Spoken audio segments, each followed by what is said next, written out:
Good afternoon, students. Welcome back to our YouTube channel Prachin Study Point. And in this video, we are going to discuss about the fifth unit of class 12th physics, electromagnetic waves. Let's start our today's video without any delay. Students, before going through the definition of the electromagnetic waves, try to understand what do you mean by the electromagnetic wave in a very simple way.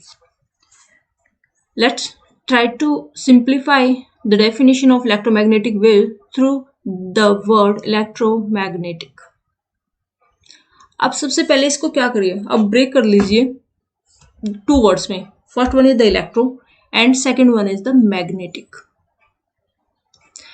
अब आपको ये समझ में आ गया होगा जो electromagnetic waves है वो कॉम्बिनेशन है किसका, एक तो इलेक्ट्रिक फील्ड का और एक सेकंड किसका, मैग्नेटिक फील्ड का. मीन्स जब इलेक्ट्रिक फील्ड और मैग्नेटिक फील्ड वाइब्रेट्स करेंगी और एक दूसरे के क्या आएंगी, कॉन्टैक्ट में आएंगी, तो हमारी इलेक्ट्रोमैग्नेटिक वेव्स क्या होंगी, फॉर्म्ड होंगी. अब ये आइए डेफिनेशन पे. अब आपको ये बड़ी सिंपल डेफिनेशन लगेगी. Electromagnetic waves are those waves which are created when electric and magnetic field vibrates and comes into contact. I hope you get it.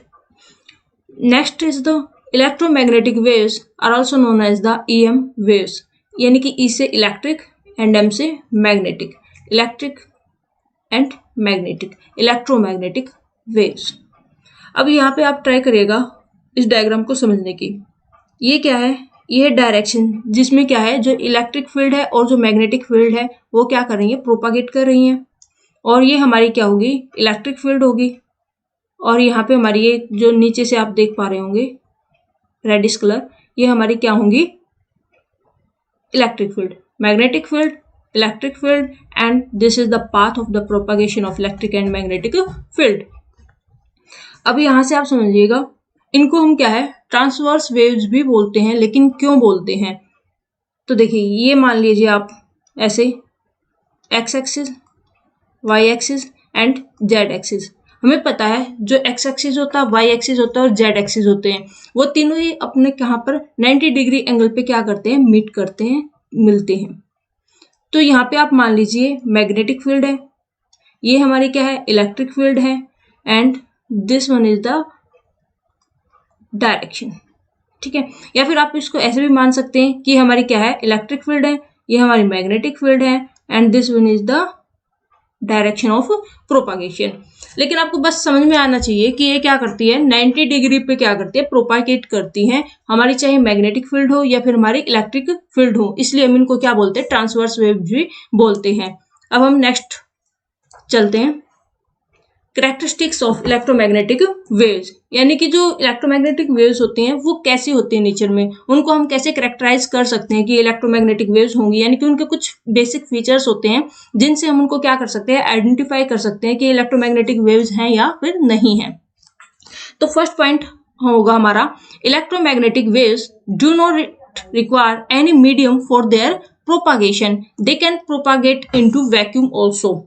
यानी कि इनको क्या है, किसी भी मीडियम की रिक्वायरमेंट नहीं होती है. जैसे कि हमें पता है, हमने 9th क्लास में भी पढ़ा था कि जो साउंड होती है उनको क्या है, किसी ना किसी मीडियम की क्या होती है, रिक्वायरमेंट होती है. वो क्या वैक्यूम में जो है प्रोपागेट नहीं कर सकती. लेकिन जो इलेक्ट्रोमैग्नेटिक वेव्स होती हैं उनको किसी भी मीडियम की रिक्वायरमेंट नहीं होती है, वो वैक्यूम में भी क्या करेंगी, ट्रेवल करेंगी. नेक्स्ट पॉइंट होगा हमारा, electromagnetic waves are transverse in nature. हमने फर्स्ट स्लाइड में भी अपना क्या है डिस्कस किया था कि ट्रांसवर्स क्या होता है. ट्रांसवर्स वेव्स वो वेव्स होती हैं जो कि क्या 90 डिग्री एंगल पे क्या करती हैं, किसी भी डायरेक्शन में प्रोपागेट होती हैं, तो वो हमारी क्या होगी, ट्रांसवर्स वेव्स होंगी. तो इलेक्ट्रोमैग्नेटिक जो हमारी वेव्स होती है वो भी क्या होती है, ट्रांसवर्स इन नेचर होती हैं. थर्ड पॉइंट होगा हमारा, electromagnetic waves can travel in vacuum with the speed of light. और लाइट की स्पीड कितनी होती है स्टूडेंट्स, 3 × 10⁸ मीटर पर सेकेंड. तो हमारी क्या होगी, जो इलेक्ट्रोमैग्नेटिक वेव्स होंगी वो क्या है, वैक्यूम में भी स्पीड ऑफ लाइट की उसमें ही क्या करेंगे, ट्रेवल करेंगे. नेक्स्ट जो हमारा लास्ट पॉइंट होगा वो उसमें होगा, जो इलेक्ट्रोमैग्नेटिक वेव्स होती हैं उसमें जो इलेक्ट्रिक फील्ड होती है और जो मैग्नेटिक फील्ड होती है वो दोनों ही एक दूसरे को कहाँ पर कट करेंगे, यानी कि 90 डिग्री पे क्या करती हैं, वो एक दूसरे को कट करती हैं, यानी कि वो एक दूसरे पे क्या होती है, परपेंडिकुलर होती हैं. हमारा जो नेक्स्ट पॉइंट होगा वो क्या होगा, इलेक्ट्रोमैग्नेटिक स्पेक्ट्रम। इलेक्ट्रोमैग्नेटिक स्पेक्ट्रम क्या होता है हमारा स्टूडेंट्स, जो इलेक्ट्रोमैग्नेटिक रेडिएशंस होती हैं उनको हम क्या करते हैं, उनकी वेवलेंथ के अकॉर्डिंग या फिर उनकी फ्रीक्वेंसी के अकॉर्डिंग उनको हम क्या करते हैं, अलग अलग प्लेस पे डिस्ट्रीब्यूट करते हैं। यानी कि जो हमारी 7 रेंजेस अलग अलग होती हैं इलेक्ट्रोमैग्नेटिक वेव्स की, जैसे कि रेडियो वेव्स है, माइक्रोवेव्स है, इंफ्रारेड रेडिएशंस है, विजिबल है, या फिर विजिबल रेंज जो होती है हमारी यूवी रेज होती हैं, एक्स रेज होती है, या फिर गामा रेज होती हैं। ये क्या है, किसी न किसी पर्टिकुलर वेवलेंथ पे और पर्टिकुलर किसी ना किसी फ्रीक्वेंसी पे हमने क्या कर रखी है, डिस्ट्रीब्यूट कर रखी है, शो कर रखी है। यहाँ पे इनकी या तो वेवलेंथ क्या हो रही है, इंक्रीज हो रही है या तो डिक्रीज हो रही है। लेकिन हमें ये भी पता होना चाहिए कि सबसे ज्यादा वेवलेंथ किन वेव्स की होती है, सबसे कम किसकी होती है, सबसे ज्यादा फ्रीक्वेंसी किसकी होती है, सबसे कम फ्रीक्वेंसी किसकी होती है। कई बार आपसे जनरली डायरेक्ट क्वेश्चन तो नहीं पूछते हैं कि रेडियो वेव्स की फ्रीक्वेंसी कितनी होती है, वेवलेंथ कितनी होती है, लेकिन आपसे यहाँ से सबसे ज्यादा जो क्वेश्चन पूछे जाते हैं वो पूछे जाते हैं विजिबल रेंज से। और विजिबल रेंज से भी आपसे डायरेक्ट क्वेश्चन नहीं पूछा जाता है कि रेड जो लाइट होती है हमारी विजिबल रेंज में, तो उसकी फ्रीक्वेंसी कितनी होगी या फिर वेवलेंथ कितनी होगी, ऐसा भी डायरेक्ट क्वेश्चन आपसे नहीं पूछा जाता है। लेकिन आपसे क्वेश्चंस पूछे जाते हैं किस बेसिस पे, कि जो रेड कलर होता है या फिर जो हमारा येलो कलर होता है, इनमें से किसकी ज्यादा जो है स्टॉपिंग पोटेंशियल किसकी ज्यादा होगी। लेकिन आप कब बता पाएंगे, जब आपको पता होगा कि किसकी ज्यादा फ्रीक्वेंसी होती है या फिर किसकी ज्यादा वेवलेंथ होती है। इन्हीं के बेसिस पे क्या है, ये क्वेश्चंस डिपेंडेंट होते हैं। तो आपसे डायरेक्ट क्वेश्चन नहीं पूछे जाएंगे बोर्ड से एग्जाम में, लेकिन आपसे इनडायरेक्ट वे में यहाँ से क्वेश्चन जरूर आएगा। तो यहाँ से देखिए स्टूडेंट्स, सबसे पहले हम बात करते हैं गामा रेज की। जो गामा रेज होती हैं उनकी जो पेनिट्रेशन पावर होती है वो क्या होती है, मैक्सिमम होती है। पेनिट्रेशन पावर ज्यादा है तो इसका मतलब क्या है, उनकी फ्रीक्वेंसी भी क्या है, मैक्सिमम है। फ्रीक्वेंसी मैक्सिमम यहाँ पे है गामा रेज पे, तो ऑब्वियसली जब हम क्या है गामा रेज से डायरेक्ट कहाँ पे जाएंगे, रेडियो वेव्स पे जाएंगे, तो जो हमारी फ्रीक्वेंसी है वो क्या होती जाएगी, कम होती जाएगी। फ्रीक्वेंसी क्या होती जाएगी, कम होती जाएगी। ठीक है, तो यहाँ पे हम क्या है, फ्रीक्वेंसी को आप क्या है ऐसे रख लीजिए कि यहाँ पे क्या है, हमारी फ्रीक्वेंसी है। फ्रीक्वेंसी यहाँ पे है तो इसका मतलब क्या है, यहाँ पे जो हमारा क्या हो जाएगा, यहाँ पे हमारी हो जाएगी वेवलेंथ। यानी कि वेवलेंथ हमारी क्या है, फ्रीक्वेंसी के साथ साथ क्या होती जाएंगी, कम होती जाएंगी। फ्रीक्वेंसी मैक्सिमम होगी यहाँ पे, और जो हमारी वेवलेंथ है वो यहाँ पे मैक्सिमम होगी हमारी रेडियो वेव्स पे, क्योंकि फ्रीक्वेंसी जो होती है वो क्या होती है, रेसिप्रोकल होती है किसका, वेवलेंथ का। या फिर आप क्या बोल सकते हैं, इनवर्सली प्रोपोर्शनल भी बोल सकते हैं। अगर फ्रीक्वेंसी क्या है मैक्सिमम है तो वेवलेंथ क्या होगी, मिनिमम होगी, और अगर क्या है फ्रीक्वेंसी क्या है मिनिमम है तो वेवलेंथ क्या होगी, मैक्सिमम होगी। रेसिप्रोकल चलेंगी, अगर फ्रीक्वेंसी ज्यादा तो वेवलेंथ कम, अगर वेवलेंथ ज्यादा तो फ्रीक्वेंसी कम। तो रेडियो वेव्स की क्या होंगी, वेवलेंथ सबसे हाई होगी तो फ्रीक्वेंसी क्या होगी, सबसे कम होगी। यानी कि मिनिमम फ्रीक्वेंसी किसकी होगी, रेडियो वेव्स की होगी। आप यहाँ पे सिर्फ इतना ही याद रखिएगा कि मैक्सिमम किसकी है, मिनिमम किसकी है, और इनकी सीक्वेंस याद रखिएगा। अदरवाइज इसके बारे में क्या है, आपको ज्यादा याद रखने की जरूरत नहीं है कि फ्रीक्वेंसी कितनी होती है, वेवलेंथ कितनी होती है, ये याद रखने की जरूरत नहीं है। अब हम नेक्स्ट स्लाइड की तरफ बढ़ते हैं। हमारी नेक्स्ट स्लाइड में है रेडियो वेव्स के बारे में, यानी कि उसकी जो रेडियो वेव्स है उसकी एप्लीकेशन क्या क्या होंगी, फ्रीक्वेंसी कितनी है, सोर्स कहाँ से है, तो उसके बारे में भी पढ़ते हैं। जो फ्रीक्वेंसी होती है रेडियो वेव्स की वो लाई करती है 5 × 10⁵ हर्ट्ज टू 3 × 10⁹ हर्ट्ज। देखिए जो हर्ट्ज होती है वो क्या होती है, ऐसा यूनिट होती है फ्रीक्वेंसी की, ये याद रखिएगा। कई बार पूछा जाता है जो आपके कॉम्पिटिटिव एग्जाम से, उनमें भी पूछा जाता है कि फ्रीक्वेंसी की जो यूनिट होती है वो क्या होती है, हर्ट्ज होती है। तो फ्रीक्वेंसी को हम हर्ट्ज में मेजर करते हैं, और जो हमारी वेवलेंथ होती है उसको हम किस में चेक करते हैं, उसको हम चेक करते हैं मीटर के कोरेस्पोंडेंस में। सोर्स क्या होता है, यानी कि कहाँ से जो रेडियो वेव्स हैं वो प्रोड्यूस होती हैं। तो हमारी रेडियो वेव्स प्रोड्यूस होती हैं रेडियो एंड टीवी ट्रांसमीटर्स के थ्रू। और एप्लीकेशन कहाँ पर जो है रेडियो वेव्स का यूज किया जाता है। रेडियो वेव्स का जैसे कि नाम से पता चल रहा है रेडियो कम्युनिकेशन में किया जाएगा। फर्स्ट यूज हो जाएगा इसका रेडियो कम्युनिकेशन में। सेकंड यूज कहाँ पे हो जाएगा, ब्रॉडकास्टिंग सिस्टम में। कहाँ पे, ब्रॉडकास्टिंग सिस्टम में। और जो थर्ड यूज होगा वो कहाँ पर होगा, रडार एंड नेविगेशन सिस्टम। आपको यहाँ से याद रखनी है रडार की फुल फॉर्म, और रडार की फुल फॉर्म क्या होती है, radio detection and ranging. Next हमारी होंगी माइक्रोवेव्स। माइक्रोवेव्स की जो फ्रीक्वेंसी होती है वो कितनी होती है स्टूडेंट्स, 3 × 10⁹ टू 3 × 10⁻11 हर्ट्ज। और जो सोर्स होता है यानी कि कहाँ से प्रोड्यूस होती हैं, तो हमारी जो माइक्रोवेव्स होती हैं वो किस स्पेशल टाइप की जो ट्यूब्स होती हैं लाइक क्लेस्ट्रॉन, उनके द्वारा क्या है प्रोड्यूस की जाती है। एप्लीकेशन यानी कि जो माइक्रोवेव्स है वो कहाँ कहाँ पर यूज की जाती है। जो माइक्रोवेव्स है वो जनरली यूज की जाती है कहाँ कहाँ पर, एक तो रडार सिग्नल्स में जहां पर क्या है माइक्रोवेव्स भी यूज की जाती रेडियो वेव्स भी यूज की जाती थी, तो रडार सिग्नल्स के लिए क्या माइक्रोवेव्स भी यूज की जाती हैं। माइक्रोवेव ओवन ये क्या है एक बहुत ही कॉमन यूज है। आप जनरली अपने घरों में भी देखते होंगे जो आपका ओवन होता है उनमें भी क्या है माइक्रोवेव्स ही यूज की जाती हैं। थर्ड वन होगा सैटेलाइट एंड स्पेसक्राफ्ट। कम्युनिकेशन में किसका यूज किया जाता है, माइक्रोवेव्स का यूज किया जाता है। और फिक्स्ड ट्रैफिक स्पीड कैमराज जो होते हैं वहां पर भी क्या है माइक्रोवेव का यूज किया जाता है। फिक्स्ड ट्रैफिक स्पीड कैमराज का मतलब क्या है, आपने बहुत सारे रोड देखे होंगे जो कि हमें क्या है जो हमारी सिटीज हैं, बड़ी जो सिटीज हैं वहां पर हमें देखने को मिलता है, जैसे कि दिल्ली है, वहां पे आप किसी रोड से क्या जा रहे हो और वहां की स्पीड जो लिमिट है वो क्या कितनी है 40 km/h पे क्या है लिमिटेड है, और आप वहां पे क्या है इससे ज्यादा हाई स्पीड पे चलाते हैं तो आपके पास क्या है चालान कट के ऑटोमेटिकली आपके पास चला जाता है। तो वहां पर जो है जो कैमरास लगे होते हैं उनमें भी किसका यूज किया जाता है, वहां पर भी माइक्रोवेव्स का ही यूज किया जाता है, जो आपको क्या है नियंत्रित करते हैं, कंट्रोल में रखते हैं कि ये स्पीड लिमिट है इस रोड पे तो आपको उसी लिमिट में क्या है चलना होगा। नेक्स्ट है हमारा जो वाईफाई होता है, वहां पर भी क्या है माइक्रोवेव्स का यूज किया जाता है। जो वाईफाई है वो भी क्या है माइक्रोवेव्स पे ही क्या होता है बेस्ड होता है। नेक्स्ट होंगे हमारे इंफ्रारेड वेव्स, जिनको हम क्या है जनरली IR वेव्स के नाम से भी जानते हैं, IR वेव्स। तो कंफ्यूज मत होइएगा स्टूडेंट्स, अगर आपको IR वेव्स मिलती हैं तो उनका मतलब भी क्या होता है इंफ्रारेड वेव्स ही होता है। जो इनकी फ्रीक्वेंसी होती है वो कितनी होती है 3 × 10⁻11 टू 4 × 10⁻14 हर्ट्ज के बीच में क्या करेंगी लाई करती हैं हमारी इंफ्रारेड वेव्स।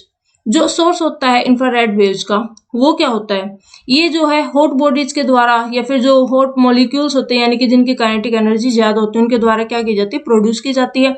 और इनको जनरली हम क्या है हीट वेव्स के नाम से भी जानते हैं, हीट वेव्स।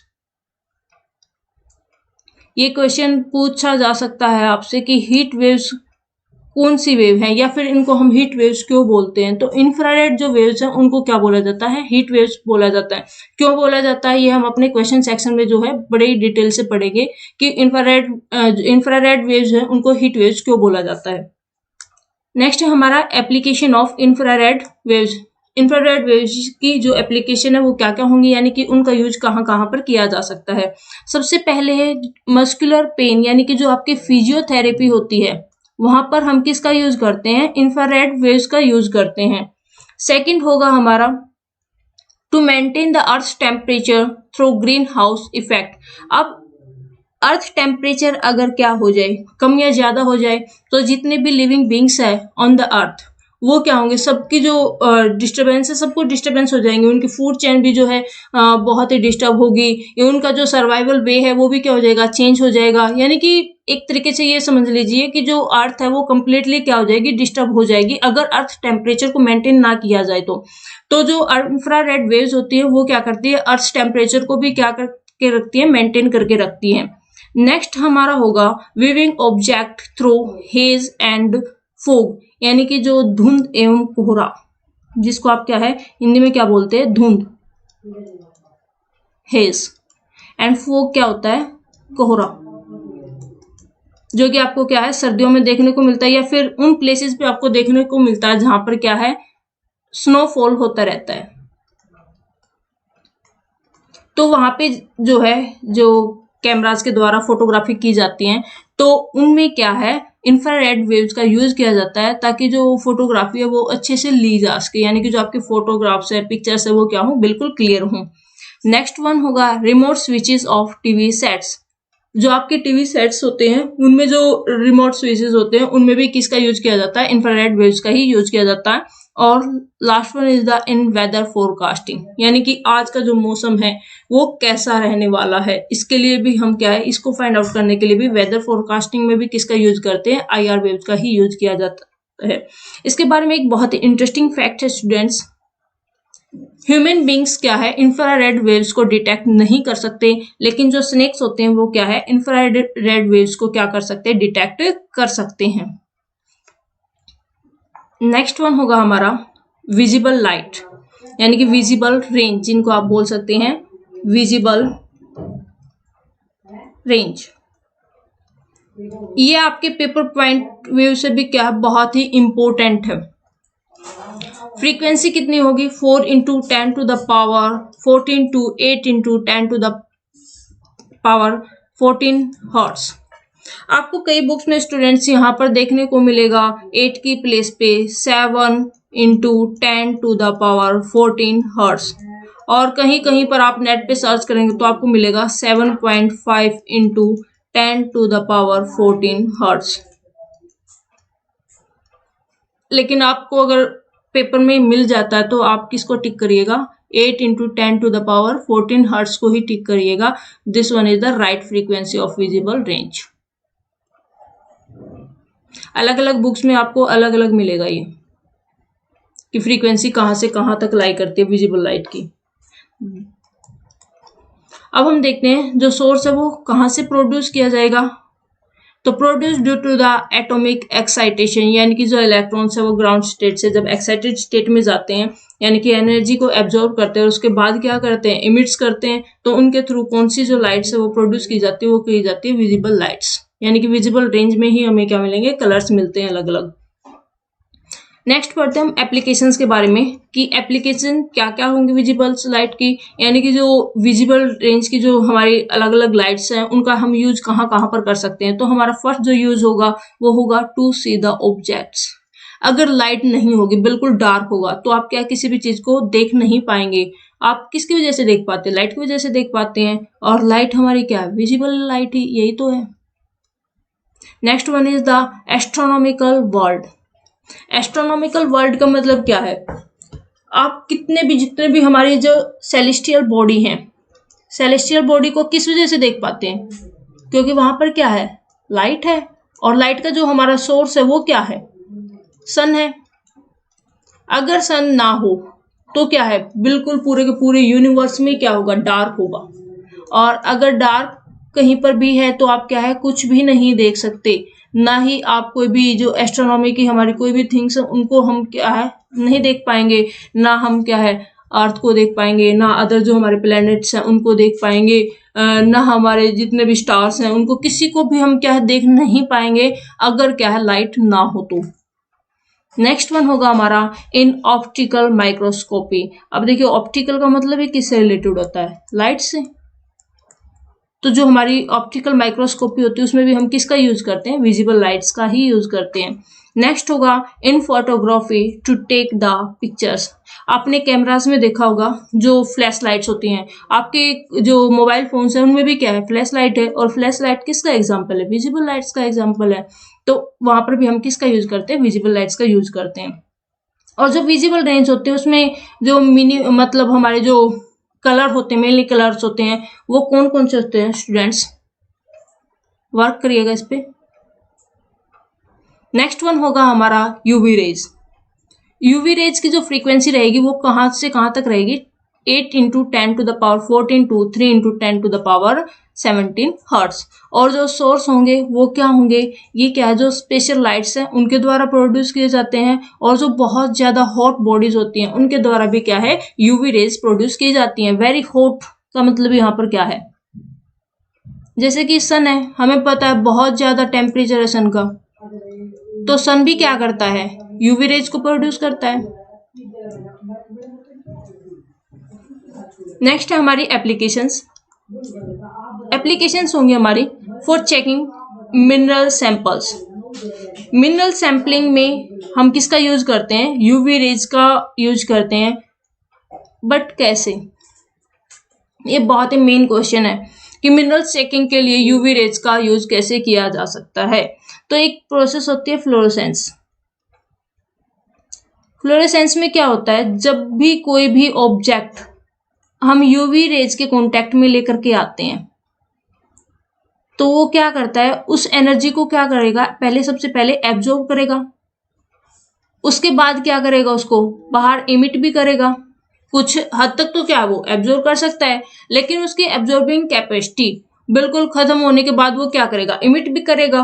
तो इमिट जब करता है तो फ्लोरेसेंस की वजह से वो किसी पर्टिकुलर कलर को बाहर जो है इमिशन करता है, किसी पर्टिकुलर कलर का ही इमिशन होता है। किसी से ब्लू कलर का होगा, किसी से क्या है वायलेट कलर हो सकता है। तो इससे हमें पता चलता है कि किस मिनरल का ये सैंपल गिवन हमें मतलब दिया गया है, किसका सैंपल होगा ये, यानी कि किस मिनरल्स का सैंपल हमें क्या है टेस्टिंग के लिए दिया गया था। तो हम यूवी रेज के हेल्प से क्या कर सकते हैं, ये पता लगा सकते हैं कि जो सैंपल था वो कौन से मिनरल का सैंपल था। और कैसे पता लगाएंगे, through the process of fluorescence. I hope आपको ये समझ में आ गया होगा कैसे वर्किंग होती है इसकी। नेक्स्ट होगा इन इक्विपमेंट डिसइंफेक्शन। ये होगा आपका मेनली जो हॉस्पिटल्स होते हैं वहां पर, या फिर जो आपकी लैब्स होती हैं। लैब्स भी कौन सी, जो साइंटिफिक लैब्स होती हैं, वहां पर आपको क्या है यूवी रेज का जो यूज है वो किस लिए किया जाता है, ताकि जो वहां के इक्विपमेंट्स है, यानी कि जो हमारे गॉगल्स हैं या फिर जो ग्लासेस हैं, उनको क्या करने के लिए, स्टीराइल करने के लिए यूज किया जाता है यूवी रेज का, ताकि जितने भी माइक्रो ऑर्गेनिजम्स है, जितने भी बैक्टीरिया हो, उनको हम क्या कर सकते हैं, यूवी रेज के द्वारा किल किया जा सकता है।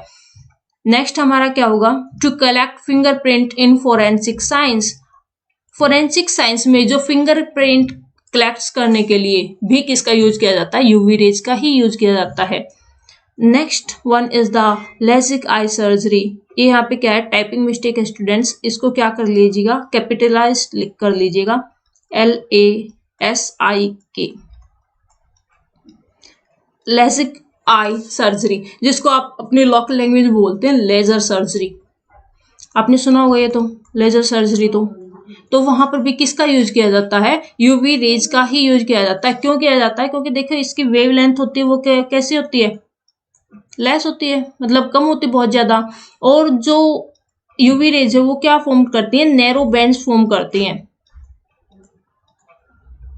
और इससे हमें क्या है, जो एक्यूरेसी है वो क्या हो जाएगी, इंक्रीज हो जाएगी, यानी कि जो प्रिसीजन पावर होगी वो क्या होगी, हाई होगी।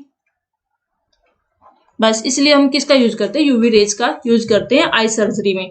नेक्स्ट होगा to kill germs in water purifier. जैसे कि मैंने क्या है सेकेंड स्टेप में भी आपको बताया था कि जो यूवी रेज होती हैं उनके अंदर कैपेसिटी होती है, वो क्या है, माइक्रो ऑर्गेनिजम्स को किल कर सकती है। तो यहाँ पर भी क्या है, वाटर प्यूरिफायर्स होते हैं, उनमें भी किसका यूज किया जाता है, यूवी रेज का ही यूज किया जाता है, ताकि जो जर्म्स होते हैं उनको क्या किया जा सके, किल किया जा सके। नेक्स्ट वन होगा हमारा एक्सरेज। एक्सरेज की जो फ्रीक्वेंसी होती है स्टूडेंट्स, वो लाई करती है 3 × 10⁻17 टू 3 × 10⁻20 हर्ट्ज के बीच में। और जो इसके सोर्सेज होते हैं वो क्या होते हैं, एक्सरे ट्यूब से इनको किया जाता है, प्रोड्यूस किया जाता है। और जो एप्लीकेशंस होती है वो कहाँ कहाँ पर हम इसका यूज कर सकते हैं वो देखते हैं अभी। फर्स्ट वन आपको सबको पता होगा, अगर हमारे बोन्स में फ्रैक्चर्स है तो सबसे पहले क्या है, डॉक्टर आपको क्या एडवाइस करता है कि एक्सरे करवाइए। यानी कि हम क्या है, बोन्स में अगर फ्रैक्चर्स है तो उसको भी फाइंड आउट किया जा सकता है, किसकी वजह से, एक्सरे की वजह से ही। नेक्स्ट है क्रिस्टल स्ट्रक्चर, अगर हमें क्या करना हो, स्टडी करना हो, तो भी उसके लिए भी हम किसका यूज करेंगे, एक्सरे का यूज करेंगे। और नेक्स्ट वन होगा हमारा for the detection of breast cancer in women. जो वुमेन है उनमें अगर हमें ब्रेस्ट कैंसर को फाइंड आउट करना है तो हम किसका यूज करते हैं, एक्सरे के द्वारा ही उसको क्या किया जाता है, डिटेक्ट किया जाता है कि ब्रेस्ट कैंसर है या फिर नहीं है। और जो लास्ट यूज होगा वो क्या होगा, for detection of some harmful substances like explosive, opium, gold and other drugs in the body of smugglers. जो स्मगलर्स होते हैं वो क्या करते हैं, सर्जरी के थ्रू जितने भी एक्सप्लोजिव जैसे कि RDX वगैरह हैं, या फिर ओपियम है, गोल्ड है, या फिर कोई अदर ड्रग्स है, हीरोइंस हैं, तो उनको क्या करते हैं, सर्जरी के थ्रू अपनी बॉडी में क्या करवा लेते हैं, डलवा लेते हैं और उसके बाद क्या उनको क्या करते हैं, उनकी स्मगलिंग करते हैं। लेकिन हम क्या एक्सरे के थ्रू उनको क्या कर सकते हैं, डिटेक्ट कर सकते हैं कि बॉडी में के इनसाइड क्या है। तो नेक्स्ट हमारा क्या होगा, गामा रेज होंगे। आई होप एक्सरेज आपको क्लियर होगा। नेक्स्ट है गामा रेज। गामा रेज की जो फ्रीक्वेंसी होती है वो लाई करती है 3 इंटू 10⁻18 टू 5 इंटू 10⁻23 हर्ट्स। और कई बुक्स में जो है स्टूडेंट्स यहाँ पे क्या है आपको 24 भी मिल जाता है, 24 हर्ट्स। तो कंफ्यूज मत होइएगा कि यहाँ पे 23 गिवन है, बुक्स में क्या है 24 गिवन्स हैं। तो अलग अलग बुक्स में क्या आपको अलग अलग गिवन दिया गया है। आप नेट पे सर्च करते हैं तो आपको कहीं पर 23 मिलेगा, कहीं पर 24 मिलेगा। तो ज्यादा पैनिक होने की जरूरत नहीं है। फ्रीक्वेंसी वैसे भी पूछी नहीं जाती, जैसे कि मैंने आपको स्टार्टिंग में बताया था कि आपसे डायरेक्ट किसी की भी फ्रीक्वेंसी नहीं पूछी जाएगी।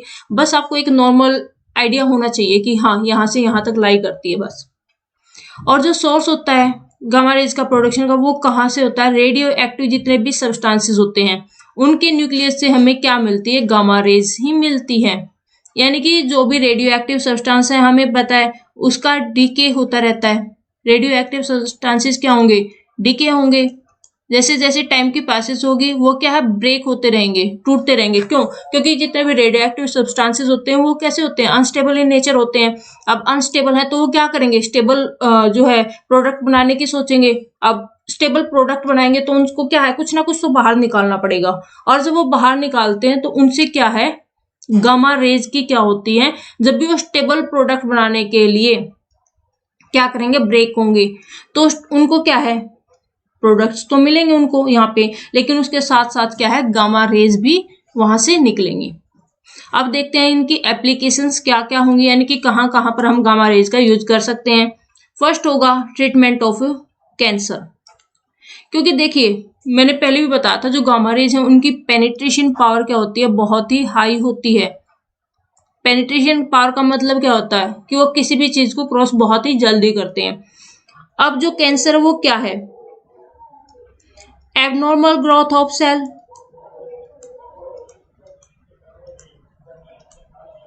abnormal growth of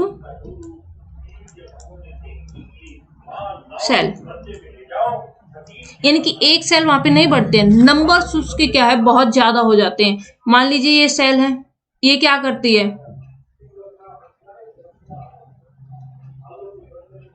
ब्रेक होगी तो कितने में होगी, 2 सेल की फॉर्मेशन करेगी। फिर 2 से कितनी होंगी, 4। आपने डिवीजन पढ़ा ही होगा, बायोलॉजी का पार्ट है कि सेल डिवीजन होता है माइटोसिस एंड मियोसिस के थ्रू। लेकिन आपको इतना डीप जाने की जरूरत नहीं है, आप सिर्फ इतना याद रखिए कि जो सेल डिवीजन होता है तो एक सेल से फॉर्मेशन होती है 2 सेल्स की और 2 से 4 सेल्स की। लेकिन वो क्या होते हैं, उसके लिए एक लिमिटेड टाइम पीरियड होता है। लेकिन जब अगर आपको कैंसर है, किसी को भी अगर कैंसर है, तो वहां पर क्या है, जो ग्रोथ होती है ना वो एबनॉर्मली होती है। ये नहीं है कि उसका जो टाइम पीरियड उसमें के बाद वो रुक जाती है, ऐसा नहीं होता। वहां पे एबनॉर्मली ग्रोथ होती चली जाती है और वहां पे क्या बन जाता है, जो सेल्स है उसका क्लस्टर बन जाता है ऐसे। अब हमें क्या करना है, इनको किल करना है। तो हम यूवी रेज गामा रेज का हम क्या करते हैं, यहाँ पे यूज करते हैं ताकि वो उसके थ्रू क्या करें, पेनिट्रेट हो और जो उसकी एक्टिविटी है सेल्स की उनको वो क्या कर सके, रोक सके। तो और नेक्स्ट जो पॉइंट होगा हमारा, आपको आई होप ये क्लियर हो गया होगा, ट्रीटमेंट ऑफ कैंसर में जो गामा रेज है वो कैसे हेल्प करती है। नेक्स्ट पॉइंट होगा हमारा टू स्टेरिलाइज मेडिकल इक्विपमेंट, यानी कि जो हमारी सॉफ्ट गामा रेज है, सॉफ्ट गामा रेज है वो भी, उनके पास भी क्या होती है, कैपेसिटी होती है कि वो किसी भी बैक्टीरिया को या किसी भी माइक्रो ऑर्गेनिजम्स को क्या कर सके, किल कर सके। तो इसलिए क्या है, जो मेडिकल इक्विपमेंट्स होते हैं उनके स्टेरिलाइजेशन के भी हम क्या है, गामा रेज का भी यूज करते हैं और यूवी रेज का भी हम क्या है, यूज करते हैं। नेक्स्ट वन होगा हमारा to preserve the foodstuff for longer period. Same है, जो हमारा फूड स्टफ होता है उसको ज्यादा टाइम तक अगर हमें प्रिजर्व करके रखना है तो हम किसका यूज करते हैं, गामा रेज का। देखिए स्टूडेंट्स, आपको ये पता होना चाहिए कि जो हमारा फूड स्टफ है, यानी कि जो हमारा फूड है वो खराब क्यों होता है, माइक्रो ऑर्गेनिजम्स की ग्रोथ की वजह से ही होता है। अगर माइक्रो ऑर्गेनिजम्स की ग्रोथ को हम क्या कर देंगे, रोक देंगे, तो क्या होगा, जो हमारा फूड है वो क्या है, ज्यादा टाइम तक चलेगा। और उनको किल करने का काम कौन करती है, गामा रेज करती हैं। तो यहाँ पर भी क्या है, हम बहुत ही सॉफ्ट गामा रेज का यूज करेंगे ताकि हम क्या है माइक्रो ऑर्गेनिजम्स को किल कर दें। तो जो हमारा फूड स्टफ है वो फिर क्या है बहुत ही लॉन्गर टाइम के लिए क्या है सेफ रहेगा, प्रिजर्व रहेगा। नेक्स्ट जो पॉइंट होगा वो क्या होगा, to detect the weak points in oil pipelines. जितनी भी हमारी ऑयल पाइपलाइंस होती है उनमें अगर वीक पॉइंट को हमें क्या करना है, डिटेक्ट करना है। तो यानी कि कहीं से अगर वो थिन तो नहीं है, जो हमारी पाइपलाइंस है वो थिन तो नहीं है, बाकी एरिया में थिक हो, तो इसके लिए भी हम किसका यूज करते हैं, गामा रेज का यूज करते हैं। क्यों करते हैं, वहां पे देखिए आप एग्जाम्पल लेके चलिए 1 2 एंड 3। मान लीजिए आपकी जो पाइप्स है कुछ इस टाइप से है और यहाँ से क्या है जो गामा रेज है वो आ रही है, वो इसको क्या कर जाएंगी, क्रॉस कर जाएंगी। और यहाँ से क्या, लेकिन उसको क्या है किसी ना किसी डिफिकल्टी का सामना तो करना पड़ेगा। यहाँ से क्या वो इजिली हो जाएगी और यहाँ से क्या बिल्कुल इजी जाएंगी। यानी कि यहाँ पे आपको क्या है डिफरेंस देखने को मिलेगा उनकी स्पीड में। और लास्टली हम क्या है ये फाइंड आउट कर लेंगे कि वो कहाँ से कितनी देर में क्या हुई है, पास आउट हुई है। तो उससे हमें पता चल जाएगा कि कहाँ पर जो पाइपलाइंस है उनका वीक पॉइंट है और कहाँ पर वो ठीक है। तो हमारा गाइस ये लास्ट था गामा रेज का।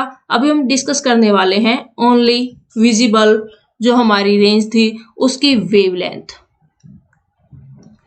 मैंने आपको स्टार्टिंग में ही बताया था, बाकी किसी की वेवलेंथ आपको याद करने की जरूरत नहीं है। याद तो भले ही इनकी भी मत कीजिएगा, लेकिन बस एक आइडिया सा रख लीजिएगा कि यहाँ पर क्या है, अगर ये गिवन है तो कहाँ तक कौन सी लाई करती है, बस इतना याद रख लीजिएगा। जो लिमिट्स है वो कहाँ से कहाँ तक है, 380 से लेकर के 750 नैनोमीटर तक क्या करती है, इनकी लिमिट होती है। बस इतना याद कर लीजिएगा, बाकी क्या है ज्यादा रट्टे मारने की जरूरत नहीं है। आई होप आपको क्या है क्लियर हो गया होगा। अगर आपको कोई भी डाउट है तो आप कमेंट बॉक्स में अपने डाउट्स क्या हमें भेज सकते हैं। और उसके बाद भी अगर आपकी कोई प्रॉब्लम सॉल्व नहीं कर पा रहे हैं तो आप प्लीज दोबारा से कमेंट कर दीजिएगा। हम क्या है आपकी जितने भी आपकी फीडबैक्स होगी उन्हीं के अकॉर्डिंग क्या करेंगे, वर्क करेंगे। और आपकी जितनी भी क्यूरीज होंगी नेक्स्ट वीडियो में हम क्या है उनको सॉल्व करने की पूरी कोशिश करेंगे। Thank you.